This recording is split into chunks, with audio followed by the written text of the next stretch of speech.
俺と付き合うメリット。これめっちゃ流行ってたよな。こんなね、俺の彼女の時点でメリットでしょ。あとはなし。俺の彼女っていうだけで最大のメリットやろ。デメリットはちょっとエロいところと、このメリット。これメリットやな。まあ、あと俺から離れれんくなるな。これメリット。俺のことしか考えれんくなるけど。最大のメリット。まあ、俺も話す気ないけどな。お前のこと。お前と付き合うメリットは何がある？エロいところ。熱いな。毎日好きっていう。かわいいね。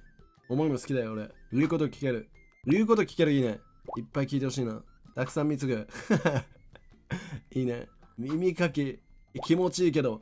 人からされる耳かき気持ちいいけど、お前そんな子供の時以来されてねえぞ。